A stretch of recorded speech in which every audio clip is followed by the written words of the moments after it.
A new Linux kernel privilege escalation vulnerability was discovered last week that is affecting major Linux distributions, including Ubuntu, Debian, RedHat, and SUSE, and it's surprisingly easy to exploit. The vulnerability is CVE-2026-31431 and has been given the name CopyFail. This vulnerability allows any unprivileged local user to escalate their privileges to root by exploiting a logic flaw in the Linux kernel's cryptographic subsystem, specifically with the algif AEAD module.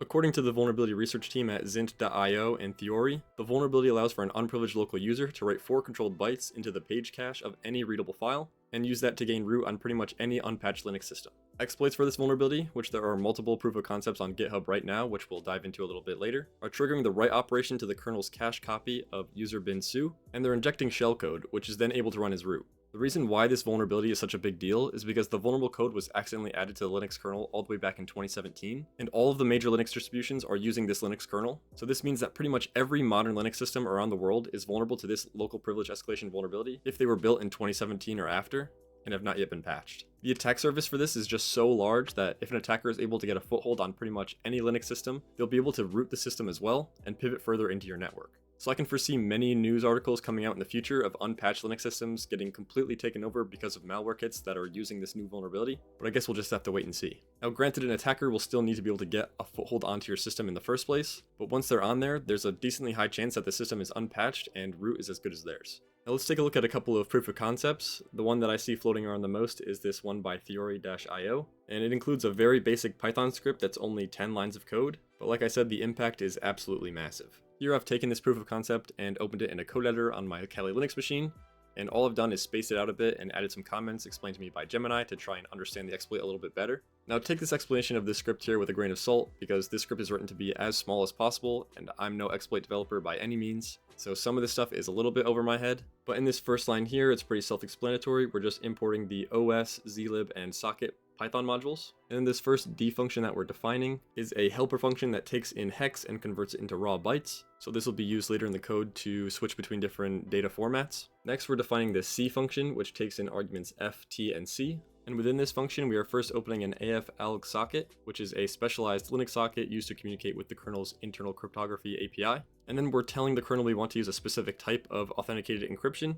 and this is setup that's required to reach the vulnerable code path in the kernel. In these next 4 lines of code here, we are setting up the socket level, encryption key, and authentication tag size. Now these next 2 lines here are where we actually write our malicious 4-byte chunk into the page cache of our target file to trigger the CopyFail bug. So this first line, we're creating a specific session for our crypto operation, and the next line here is where we're sending our malicious 4-byte chunks along with some other control messages, and this is crafting the memory state needed to trigger the CopyFail bug, where the kernel forgets to make a safe copy of the data. In these next 4 lines, we're first creating a temporary pipe in memory, and this splice function allows us to move data between files and sockets without copying it to user space. And now we're taking our input file F, which in this case is going to be user bin su, and move it into the pipe that we just created. And then we're going to move that data from the pipe into our malicious socket.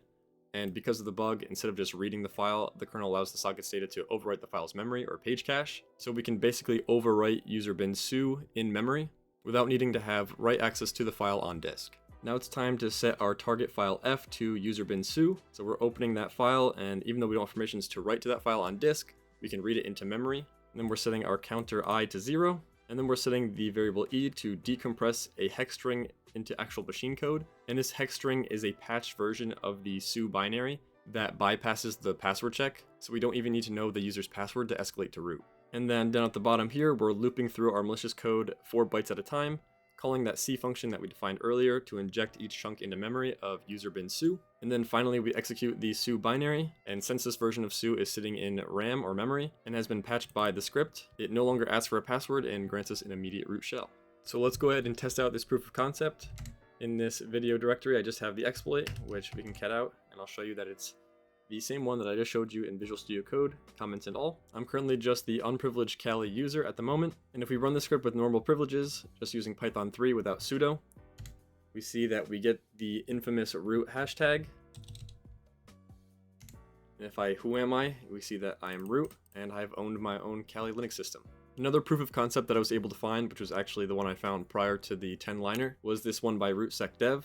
which includes 2 scripts, one to just test for the vulnerability and then one to actually exploit it. Now his proof of concept is many more lines of code with comments that I will not be going into detail because we already talked about the other one, but this proof of concept works just as well and can be used to check your system if you're vulnerable or to even exploit your system to gain a root shell.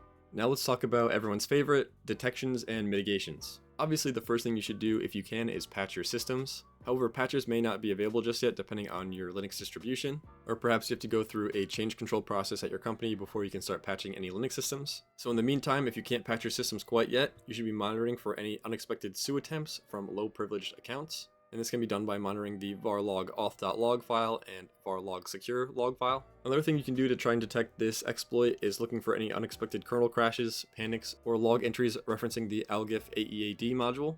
And to mitigate this vulnerability without actually applying the latest patches would be to blacklist that vulnerable algif AEAD module. And that's even at the bottom of this proof of concept here. So we can disable that vulnerable module by running these 2 commands right here. Obviously do your due diligence before you start disabling any cryptographic modules for your kernel. Don't just throw this change into production without testing first. Have those detection rules set for any potential compromise, and patch as soon as possible. That's it for this CopyFail vulnerability breakdown. Stay safe, and I'll see you in the next one. See ya.